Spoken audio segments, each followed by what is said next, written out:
so we're going to talk about 5 realistic fitness goals that you can complete in a month.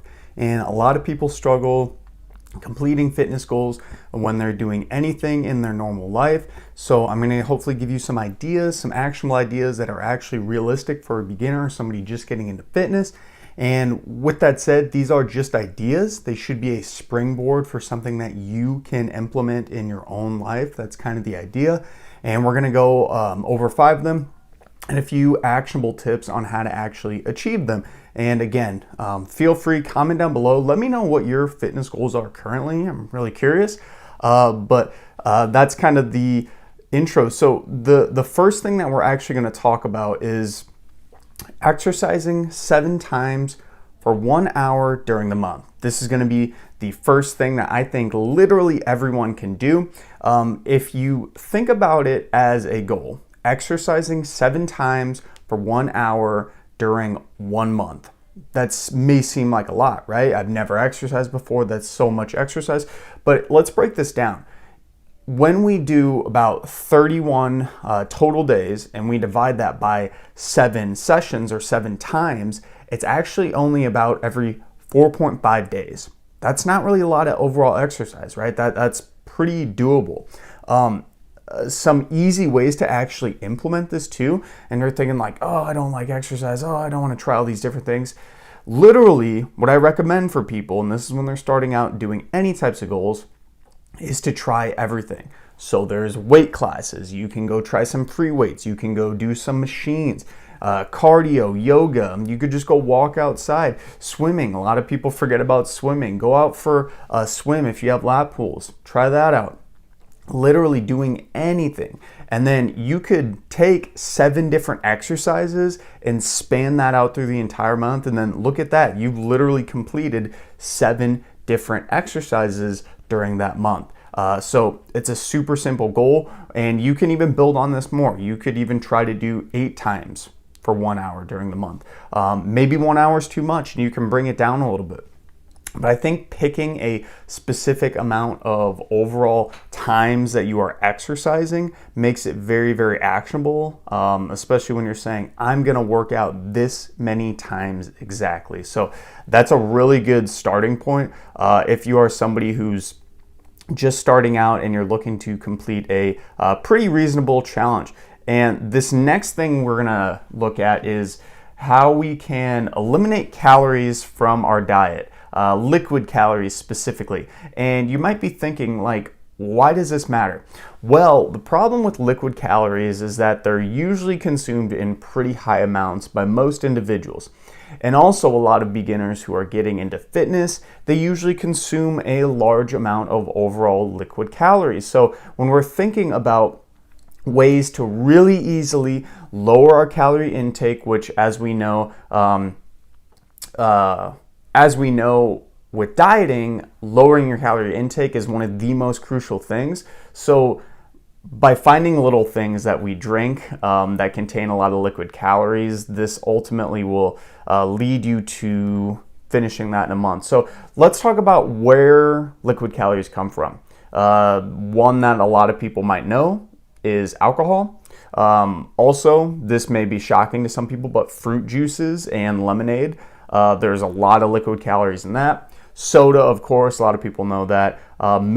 Milk has liquid calories. And this is one of those ones where I would recommend still keeping milk in your diet. It's got some good protein, it's got calcium and a lot of good nutrients for you. But if you're trying to lose weight, ultimately realizing that there are calories in that milk is really, really crucial. Smoothies are another one I put on. Basically any sugary drink. You'd be surprised if you flip a nutrition label. There are so many liquid calories on all your drinks. A few ways that you can hopefully actually eliminate liquid calories from your diet. You could practice drinking 16 ounces of water before drinking other liquid calories. So say you're out to dinner and you're about to have some alcohol, for example, that has liquid calories. You could drink 16 ounces of water, which doesn't have any calories and can maybe make you not want, crave, or desire that liquid calorie quite as much. So we're just kind of trying to buffer our overall calorie intake too. Another good tool that I recommend is to leverage diet options. Sometimes diet sodas get a bad rep, but you can really get quite less on your overall calories just by consuming diet soda, for example, instead of regular soda. And let's think about the negatives potentially of not using diet soda. So a lot of people want to say, oh, diet soda, aspartame. A lot of the research is not really conclusive on that. It's done in mice in very large doses. So for the most part, in human trials, there is no current evidence that diet soda is bad. But let's think about this. Let's think about the good things that diet soda could bring. If you are extremely overweight and you can use it to lower your weight, that's going to drastically decrease your body weight, which improves your cardiometabolic health. You might feel better, you're gonna look better, less pressure on your joints. So all these different things that can actually come from implementing some of these diet options. So it's a really crucial thing to consider when trying to eliminate liquid calories from your diet. And I should also say that this is something you would do in a entire month. You're not going to do it overnight. You're building up to this. And this is kind of a reoccurring theme with looking at some of these goals, is that you're building up to this. You're not doing it immediately. The next realistic fitness goal that I think everybody can complete in a month, for the most part, jogging 1 mile in under 12 minutes. This may seem crazy when you first say it, like even just thinking about running or jogging a mile straight to begin with, but let's break this down. So jogging 1 mile in under 12 minutes. When broken down, that's about a quarter mile. So a quarter mile in 3 minutes, that's about 5 miles per hour. I just want you to put in perspective that actually an average walking pace is 3 miles per hour.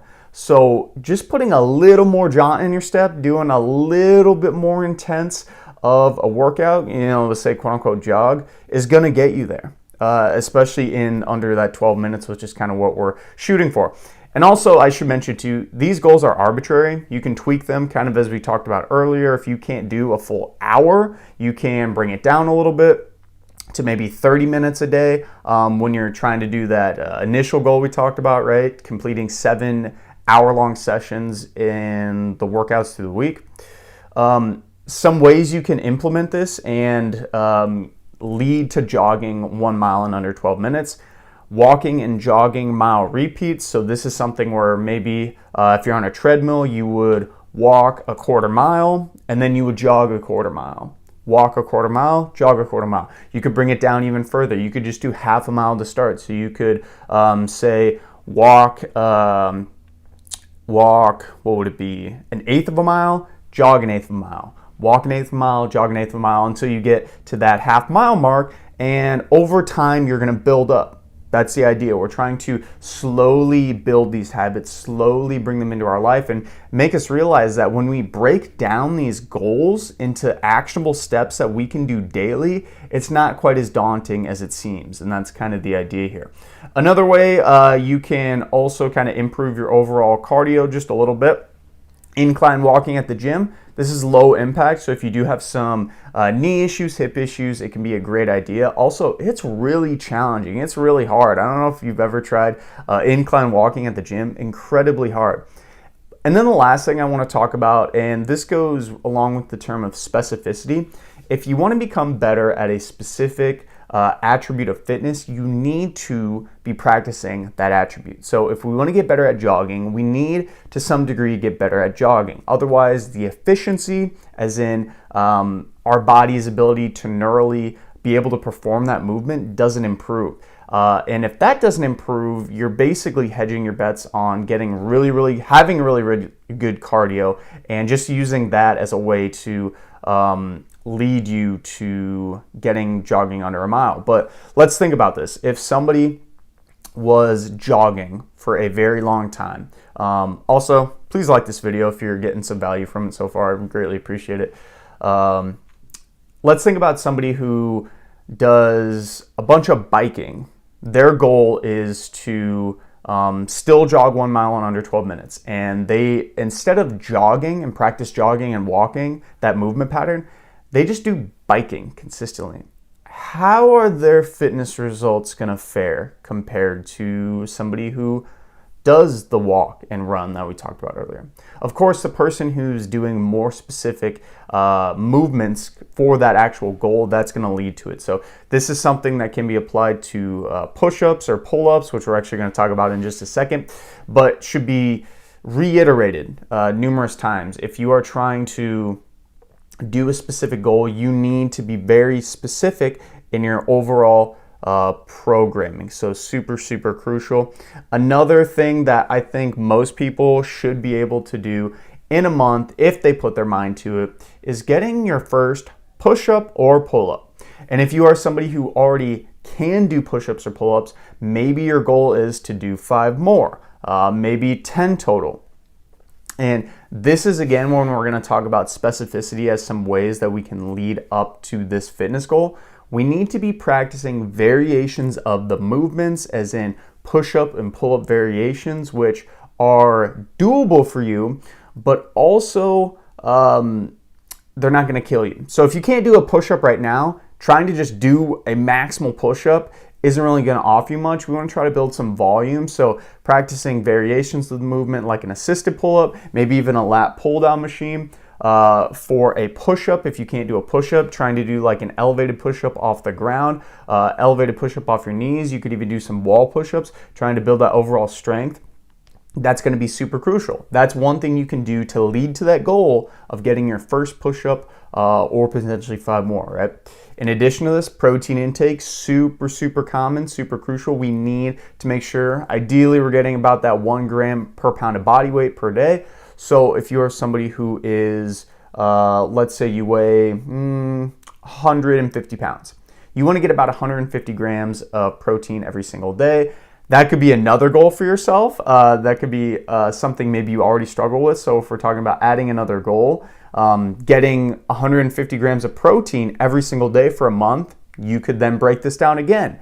How are we going to get that protein in? So as you can see here, we can really stem a lot of these goals into another, but just making sure protein intake is important because that will allow you to rebuild your muscles, get stronger, so you can do that push-up goal we talked about earlier. Also, planning into the day. If you're somebody who's always strapped for time and you're thinking, I don't know how to fit this into my day, taking dedicated time, saying like right when I wake up or an hour after I wake up, I'm going to crank out a few sets of my assisted pull-ups. Maybe you actually set aside time at the gym. That could be the first thing you do since this is a priority and something that you want for yourself. Making it a challenge with friends. That's a super fun idea. Say, hey, whoever gets 5 push-ups by the end of the month takes the person out to lunch. Super simple.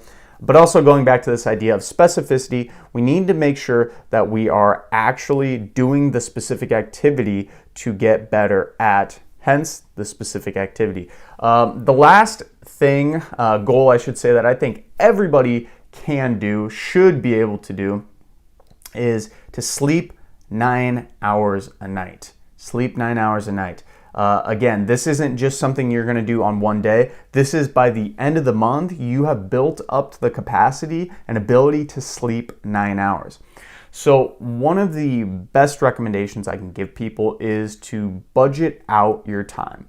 Budget out your time. So if you come home from work and you're like, I have 4 hours until I normally go to bed to get 9 hours, let's say. You need to budget your time, saying, I'm going to spend maybe 20 to 30 minutes doing a short workout. I'm going to spend an hour and a half winding down, eating dinner, watching some TV. I'm going to spend the last hour talking to my spouse, maybe spending some time with my family, maybe just doing some research, maybe doing a side project, and then actually budgeting that wind down time into your life. So it's really almost planning sleep into your day, and not a lot of people think about it like this, but it's very crucial if you're trying to get that full 9 hours. And the reason I pick 9 hours too is because usually about 7 to 9 hours is the recommended sleep, but when you're actually in bed, you're not sleeping. So most people think I'm going to be in bed for 7 hours, so I'm going to sleep 7 hours. That isn't the case. And if you're in bed for 7 hours, you're probably going to be sleeping about an hour or so less. So trying to get to that 9 hours, so then you're kind of buffering error, right? Another way that you can build up to that 9 hours of sleep, starting small, just doing 15 to 30 minutes earlier. That's a great start. So if you go to bed normally at 10, let's tonight, say hypothetically, go to bed at 9:45. That's nothing crazy. That's not a big jump. And that's something that a lot of people, you can shave off 15 minutes. Maybe normally you watch a show, just cut the show off a little bit earlier, just for example. Another crucial way to get to that 9-hour sleep is to remember that bedtime is bedtime, as in you create a sleep sanctuary where you're going to go in, your body knows this is where I sleep, this is where I feel good, this is where I recharge and recover, and not have anything else about it. One way that I do this is I don't have a TV in my room, I don't put my phone in my room. The only thing in my room, I have clothes and stuff, but I have an alarm clock, a sunrise alarm clock, which is super handy. But I put my phone in another room, and then that tells my brain that, hey, we're shutting off. Every time I go in my room, I already usually start to feel sleepier, just because psychologically I've primed my body to get used to that aspect in your brain. So your bedtime needs to be your bedtime. Don't sit in your bed, scroll on your TV, scroll on your phone. Those are not good ideas. I'd like soothing activities. So I used to meditate. I don't meditate anymore. I currently read 30 minutes. I set a timer on my sunrise alarm. It's very bright in my room and then dims over 30 minutes. Very, very handy. If you want that, go ahead and comment down below if you want the recommendation for that one. I can send it to you. But again, super crucial. Let's talk about caffeine and alcohol real quick. Alcohol, a lot of people think that, hey, I'm drinking alcohol and I fall asleep fine. Well, the problem with alcohol actually is that you may fall asleep fine, but your quality of sleep isn't as good. So the REM and deep sleep, some of that restorative sleep isn't going to be nearly as high quality. You might not even get any of it. So in reality, you feel like you're sleeping, you're feeling good, but your body's not recovering. It's almost like kind of wasted sleep, junk sleep, if you will.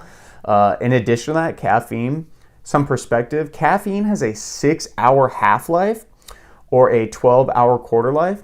So if you consume 100 milligrams, I should say, of caffeine at noon, right? 100 milligrams, that's about a cup of coffee. When you do that, if you go to bed at midnight, you will still have 25 milligrams of caffeine in your body. 12 hours later, there's still caffeine circulating in your system. So that's going to be really hinder getting that full sleep hours of sleep. 9 hours of sleep at night, that's crucial, at least when we're talking about this goal.